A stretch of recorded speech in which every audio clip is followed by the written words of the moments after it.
Hola alumnos, espero que estén bien. Vamos a hacer una cuarta ayudantía de cálculo 2 en la que vamos a estar revisando los temas de derivadas parciales y diferenciabilidad multivariable. Recordemos que en cálculo 2 revisamos funciones multivariables desde Rn hasta Rm, donde n es la cantidad de variables de entrada y m es la dimensionalidad del resultado. En este caso vamos a estar analizando en esta ayudantía funciones de campo escalar que tienen m igual 1. Entonces, las derivadas parciales, primer tema, en palabras muy simples, son las derivadas de una función multivariable con respecto a alguna de sus variables de entrada, x y z las que sean, considerando el resto de variables como constantes. Entonces, por ejemplo, si tenemos la función f de x, y, z, etcétera, o sea, que tenga n variables, vamos a tener n derivadas parciales con respecto a f, por ejemplo, o sea, con respecto a x, de f de x, con respecto a y, de f de y, con respecto a z, de f de z, etcétera. Entonces, en el proceso de calcularlas, la gracia es que cada vez que nosotros calculemos, por ejemplo, con respecto a dx, vamos a considerar que las variables que no aparezcan en el denominador van a ser constantes. Y se mantiene constante, z se mantiene constante, etc. Cuando lo hagamos con respecto a y, x se mantiene constante, z se mantiene constante, etc. Entonces, ¿cómo se leen estas derivadas parciales? Como habrán notado, tiene un símbolo raro, que es el mismo de frontera, es un 6 al revés. Y la única diferencia que tiene con respecto a la definición de, o a la escritura de una derivada normal, es que este 6 al revés, lo único que nos indica es que se está derivando una función multivariable. Esa es la diferencia. Pero en el cálculo se hace básicamente igual. Y la variable de abajo indica cuál es la variable de entrada que está haciendo un cambio ligero. ¿Y por qué un cambio ligero? Porque podemos entender las derivadas, si se acuerdan de cálculo 1, como cambios o razones o pendientes. Al final la derivada de cálculo 1 la entendíamos como una pendiente, según el punto en que nosotros calculemos la derivada. Entonces, por ejemplo, acá tengo una función típica, x cuadrado, una parábola. Y la derivada representa al final cuánto cambia en el valor de salida si nosotros aplicamos un pequeño cambio en el valor de entrada, en x. Entonces, si la derivamos, nos da eso. Y dependiendo del punto en que nosotros calculemos el valor, nos va a dar, digamos, la pendiente o esa razón. Y lo mismo pasa en cálculo 2. Por ejemplo, acá tenemos una función que va a ser las típicas que nosotros analicemos desde R2 hasta R, que tiene este gráfico. Ahí ustedes pueden buscarlo en CalcPlot o en GeoGebra 3D. Esta es la función. Este es su grafo, el que está en celeste. Y aquí también fíjense que estamos analizando cambios de pendiente o pendientes, por decirlo así, de la función. Cuando nosotros hablamos de que se mantiene constante, por ejemplo, se mantiene constante en i igual 0, nosotros queremos ver qué es lo que pasa cuando nosotros hacemos un pequeño cambio en x, cuál es el cambio en el resultado en f, o sea, en la función. Y eso se puede hacer para múltiples direcciones. Entonces, repito, en cálculo 2, las derivadas parciales también son pendientes o razones de cuánto cambia el resultado según un pequeño cambio en el valor de entrada, manteniendo las otras constantes, o sea, perdón, las otras variables como constantes. En este caso, la otra variable sería y nosotros la podemos hacer constante en 0. Pero también quizás nos interese ver cómo es la pendiente o el cambio de pendiente en x, pero manteniendo el y constante en 1, o sea, en otro plano más allá. Y también vamos a tener otra intersección como esta, que ahí se pueden ver en celeste cómo intersecta la función con el plano. Y vamos a tener otra pendiente.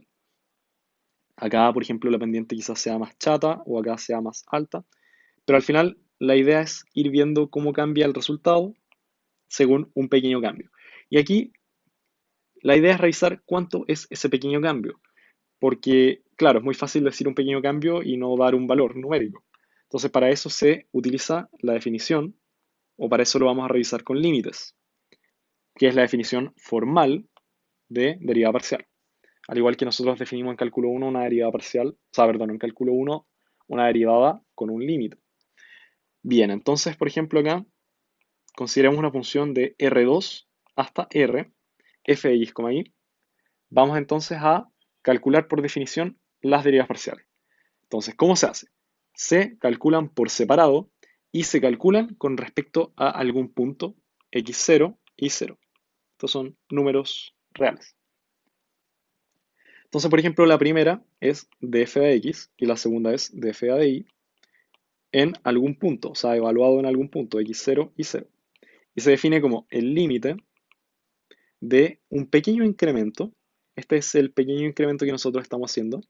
Y es un pequeño incremento a qué variable nosotros estemos calculando la definición, o sea, la derivada. Pequeño cambio en este caso sería a x. Estamos calculando la derivada parcial en x. Entonces, el h se le suma al x. Y lo mismo pasa en y. Aquí también va a ser el límite de este pequeño cambio, y este pequeño cambio se aplica a el y, que es la derivada que nosotros estamos viendo. Y esto nos puede dar un resultado que puede ser a o b, o cualquier otro número, en verdad, por eso le pongo esos valores que son reales. Y aquí te hago una pregunta. ¿Qué puede pasar, o esto puede pasar realmente que dé A o B? Como que ya lo respondí, en verdad, pero sí, puede pasar al final que den resultados distintos. Puede pasar que una nos dé un valor y la otra derivada parcial nos dé otro valor en ese punto. No necesariamente tienen que dar iguales para que existan. Estas pueden existir por separado y pueden valer por separado, por decirlo así. Al final son pendientes y perfectamente acá puede tener una pendiente más pronunciada que en la otra dirección, que en la dirección Y, por ejemplo. Entonces, eso sí puede pasar y es un poco lo que tenía escrito acá, que si el límite existe y vale A, entonces la derivada parcial en ese punto es A. Eso es un poco lógico ya que lo estamos calculando por definición. Si el límite no existe, la derivada parcial tampoco. O sea, si esto nos da 0 partido en 0, la derivada parcial no existe, obviamente, porque el límite no existe. Y las derivadas parciales pueden valer distinto, que es lo que dije. Puede valer A y B y da exactamente lo mismo. Que aquí no estamos viendo criterios de límites para ver si el límite existe o no. Estamos calculando dos cosas por separado. Así que eso puede pasar. Y aquí una pregunta para reflexionar, un propuesto. ¿Las derivas parciales pueden existir o no por separado? O sea, ¿puede esto ser 0, 0 y esto puede ser b? O sea, que una exista y la otra, que una no exista y la otra exista. Eso lo dejo propuesto y va a ser algo que vamos a ir analizando. Bien, el segundo tema que vamos a estar revisando es diferenciabilidad multivariable. Y básicamente nosotros en cálculo 1 decíamos que una función es diferenciable en la medida de que no tenga puntas. Por ejemplo, esta función de acá que es valor absoluto de x en el punto 0,0 tiene una punta. Entonces no es diferenciable en ese punto. Y eso es lo que nosotros revisamos, diferenciabilidad en algún punto. En el caso multivariable o de cálculo 2, me interesa que ya desde ya tengan esto en mente, que es un teorema que vamos a ir viendo. Esta cuestión súper anotada, con 1000 asteriscos, porque es un teorema que nos va a ayudar o nos va a ayudar a evitar calcular cosas que no queremos calcular muchas veces, como la definición de diferenciabilidad, que se limite con la norma y la transformación lineal. Y aquí básicamente pasan varias cosas. Por ejemplo, f es diferenciable en x0 e y0. Y si eso pasa, entonces se cumple que f es continua en ese punto y que las derivadas parciales existen en ese punto. Entonces aquí por contraposición logística, aquí tenemos un P, un P entonces Q, entonces no P, entonces no Q. O sea, perdón, escribí pésimo. P entonces Q, y también podemos decir no Q, entonces no P. Ahí sí. ¿Qué quiere decir esto que acabo de decir? Si esto no se cumple, esto de acá no se va a cumplir. Entonces la forma más fácil de ver si una función es diferenciable o no es ver si es continua en ese punto.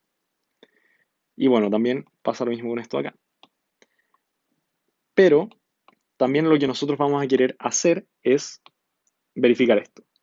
Que las derivas parciales sean continuas en este punto 0, 0, que no es lo mismo a que existan. Y si eso se cumple, entonces va a ser diferenciable en ese punto. Entonces siempre les recomiendo partir de acá, ir viendo para allá y después de aquí para acá. Y si todo falla, nosotros vamos a tener que calcular con la definición formal, que es lo que vamos a revisar un poco en esta ayudantía, y ya es súper bueno que lo veamos desde el principio.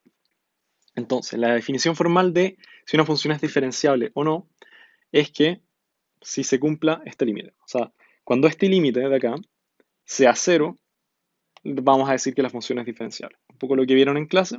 Tiene varias cosas este límite que pueden confundir, pueden asustar, porque bueno, hay norma, hay una t de transformación lineal, pero esta cuestión se va a simplificar mucho cuando revisemos campos escalares, o sea, que va a ser básicamente toda esta parte del curso.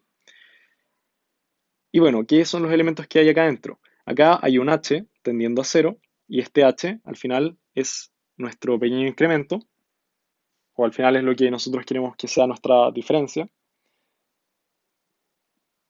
Y por ejemplo está definido como x0, o sea, x menos x0, y menos y0 es un vector de todas esas componentes. Y x0 es el punto en que nosotros estamos calculando si es diferenciable o no. Entonces son coordenadas. Es el punto, x0, y0, z0, etc. Bien, entonces ¿de qué forma se simplifica esto? En detalle, cuando nosotros veamos para campos escalares, esta transformación lineal, nosotros podemos entenderla como el jacobiano evaluado en este punto, multiplicado por h, que es este vector que ya vimos acá arriba. Eso simplemente. Y esto va a ser equivalente a decir el jacobiano transpuesto, producto punto con este mismo vector, que al final es un poco jugar con esto, darlo vuelta y hacerle producto punto, es equivalente, es exactamente lo mismo. Y esta cuestión de acá, que es el jacobiano transpuesto, se conoce como gradiente de la función. Y todo esto está evaluado en el punto 0, x0, y0, etc. Bien, vamos a entender esto mucho mejor con un ejercicio, no se preocupen, pero me interesa que sepan que esta cuestión se puede simplificar de una forma impresionante cuando nosotros consideramos esto. Y este jacobiano al final es lo que vieron en clase, que al final se asocia con una matriz representante de la transformación lineal y todo eso. Y bueno, este es el mismo límite, ven que se simplifica mucho, para un caso de las funciones desde R2 hasta R, o sea, las típicas f de x, y. Y veamos lo que pasa. Aquí el límite, vemos que los límites del límite, valga la redundancia, cambian, porque vamos a estar considerando que si h está definido como x menos x0, todo esto en vector, es razonable pensar que cuando h tiende a 0, x tiende a x0. Entonces, por cómo está definido, nosotros podemos llegar y decir esto. X, y tendiendo a x0 y 0, que puede ser 0, 0, puede ser 1, 1, puede ser cualquier cosa, dependiendo de cómo esté definido nuestro punto en que nosotros queramos evaluar eh, la diferenciabilidad, claramente. Y fíjense, es la función f de x, y, simplemente, menos la función evaluada en este punto. Y acá le vamos a restar este término que antes parecía tan monstruoso, que ahora se reduce a un producto punto entre dos cosas. Y al final esto se puede escribir de forma lineal, no es necesario escribirlo así. Pero aquí vemos que es la derivada parcial de f con respecto a x, evaluado en el punto 0, o sea, x0 y 0, y después esto multiplicado por x menos x0, y bueno, abajo también tenemos la misma componente con respecto a y. Y también esto se multiplica por i0 menos, o sea, i menos i0. Bueno, un producto punto, básicamente. Pero esta es como una fórmula general, también si quieren anótenla, tenganla presente, la vamos a ocupar en esta ayudantía.